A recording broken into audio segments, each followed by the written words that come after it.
voici pour la quatrième partie du tutoriel concernant les boutons pour les nouveaux UI. Donc, sur une nouvelle scène vide, on va créer un bouton. Donc, GameObject, UI, et on va sélectionner bouton. Donc, on voit qu'on a un simple bouton à l'écran.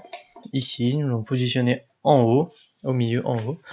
Donc, ce bouton, il a quoi comme composant? Donc, premièrement, il a un composant de type image.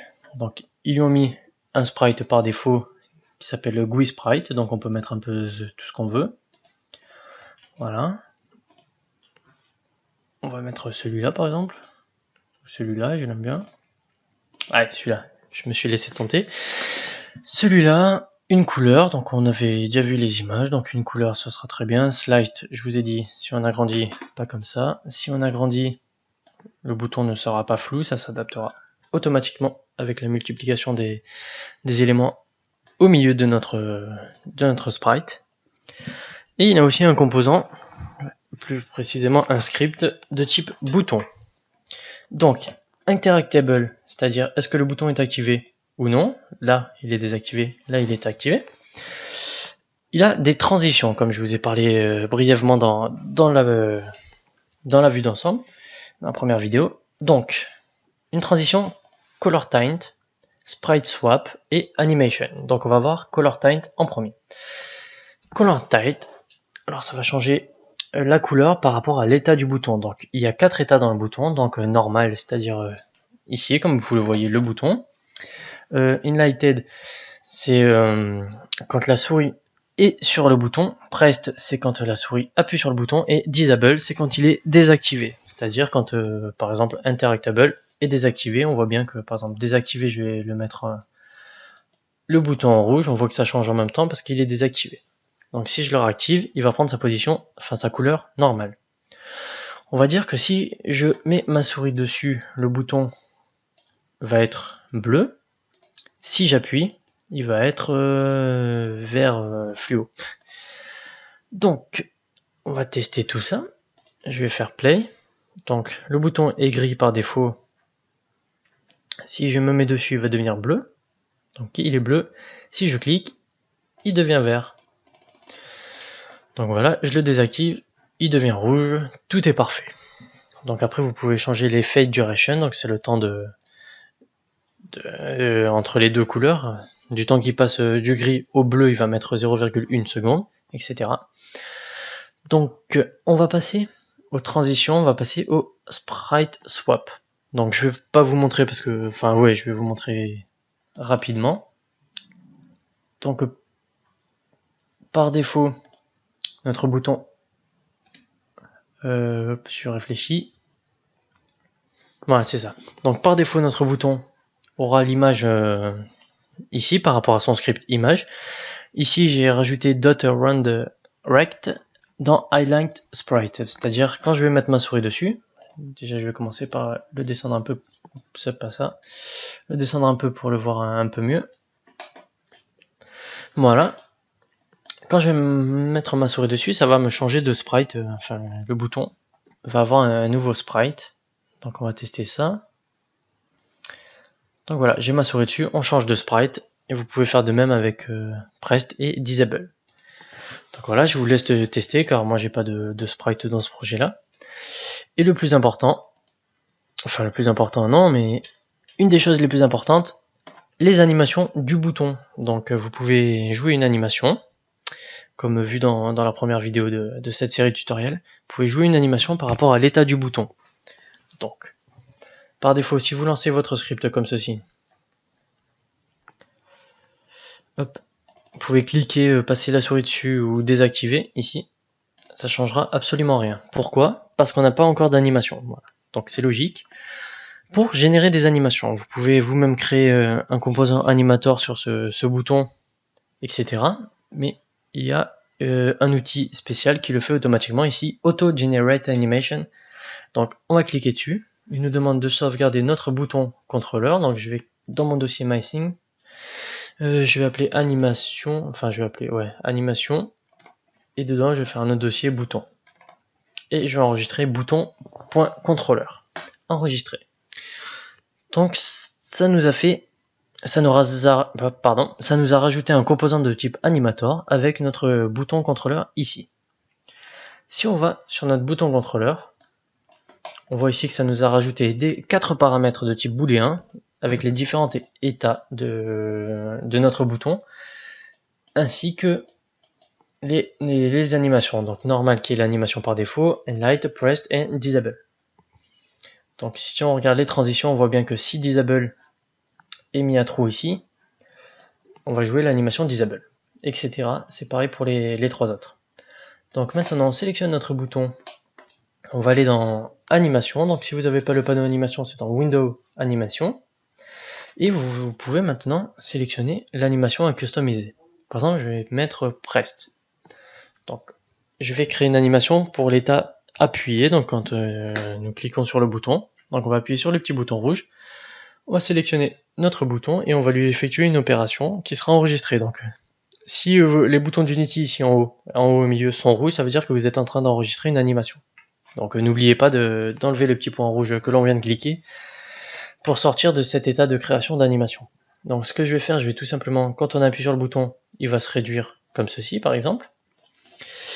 Je vais faire Inlight, je vais faire la même chose mais sauf que je vais le grossir. Donc on va avoir la souris dessus, le bouton va s'agrandir et quand j'appuie il va se rapetisir. Disable est normal, on va les laisser comme ceci. Donc on va tester, donc si on regarde, là rien n'a changé. On met un petit play. Donc j'ai mon bouton, je mets la souris dessus, il s'agrandit et il se rapetit automatiquement bien sûr. Si j'appuie dessus, hop, si j'appuie dessus, il se réduit. Donc voilà, vous pouvez créer n'importe quelle animation, des animations qui permettent le mouvement, la rotation, tout ce que vous voulez, en très peu de temps. Une autre chose super importante avec ces nouveaux boutons, c'est que l'on peut créer des actions sur le on-click, sur l'événement on-click, des actions rapides. Donc ça se passe ici, dans le composant bouton. Ici, vous avez l'événement on-click et vous pouvez rajouter autant de conditions que vous voulez. Par exemple, je vais créer un cube sur notre écran. Hop, je vais le positionner à 0, 0, 0 et une taille de 1, 1, 1. Voilà, ici, il y a mon cube qui est parti.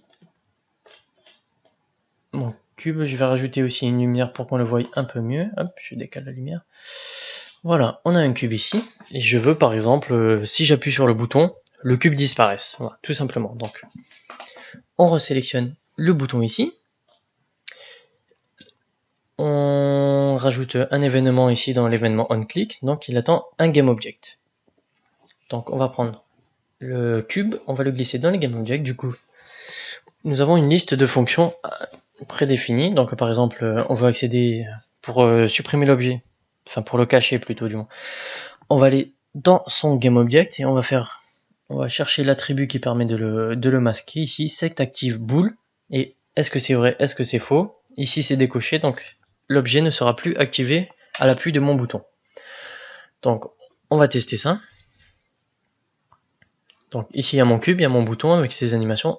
Je clique sur le bouton, le cube a disparu, pardon. C'est parfait. Du coup, on va voir autre chose. Donc je sais pas trop, mais on va regarder.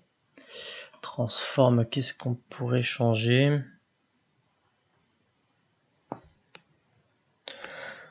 Enfin bref, vous pouvez changer plein de paramètres en simple clic sur un bouton. Par exemple, changer le matériel, changer le name, voilà, s'il est activé ou pas, vous pouvez faire plein de choses. Donc je vous laisse tester. Et on va essayer de faire ici de send message, donc d'envoyer des messages. Donc on va créer un nouveau script que je vais appeler bouton. Du coup, je vais aller sur Visual Studio, éditer mon script bouton. Hop. Et on va créer une fonction. Par exemple, il faut absolument que la fonction soit en public, sinon le script ne pourra pas, enfin le on-click du bouton ne pourra pas y accéder. Public void, on va marquer cube action par exemple. Hop, et on va tout simplement faire, bon, on va juste faire un print Voilà, l'événement a été appelé. Tout simplement, comme ça on va avoir un print et si ça a fonctionné, tant mieux. Donc, on a sélectionné notre cube. Notre cube ici, on va lui mettre le script bouton que l'on vient de créer, donc on aurait pu le renommer cube directement pour éviter les confusions. Donc dans bouton, maintenant notre objet cube qu'on a sélectionné ici, on peut accéder à plein d'attributs, donc notamment bouton ici. Bouton, c'est pas déjà prévu par Unity, c'est vraiment notre script parce que je l'ai appelé bouton. On clique sur bouton et vous avez plein de paramètres. Par exemple, on peut désactiver le script ou modifier le nom, etc. On peut envoyer des messages ou appeler des fonctions que l'on a créées. Par exemple ici, cube action, c'est vraiment la méthode que j'ai créée de type public. Donc théoriquement, quand on clique, ça devrait jouer la méthode plutôt, cube action du cube. Et ici, vous pouvez passer des paramètres, vraiment s'il y en a. Comme là, il n'y en a pas, vous pouvez pas. Donc on va tester. Hop, on clique sur le bouton et on voit ici l'événement a été appelé. Donc on voit bien, on peut accéder à des scripts rien qu'avec des objets sur l'interface utilisateur, pardon. Donc on voit bien la puissance de ce nouveau système. Vous pouvez accéder à des fonctions, vous pouvez même en rajouter plusieurs. Hein, la liste est illimitée. Enfin je pense, j'ai pas essayé non plus. Voilà, je pense qu'on a fait le tour. Après il y a juste la mise en page, pareil, pour que ça soit responsif comme ceci. C'est pareil que pour les images, etc. Donc on va prendre notre bouton ici. Par exemple, on veut qu'il soit centré, je vais le positionner en 0 et 0 sur l'axe des X et Y. Hop. Donc pareil, je veux qu'il se redimensionne comme les images précédemment vues dans les autres tutos. Donc, je vais prendre ici les encres. Hop. Mince. Les encres ici, hop, je vais les adapter avec la taille du bouton. Ah, c'est embêtant. La taille du bouton, là. Et là, du coup, le bouton s'adapte. Sauf le texte à l'intérieur. Donc le texte à l'intérieur. Donc dans bouton, vous avez texte et vous pourrez paramétrer le texte. Voilà. Et on va tenter de mettre best fit.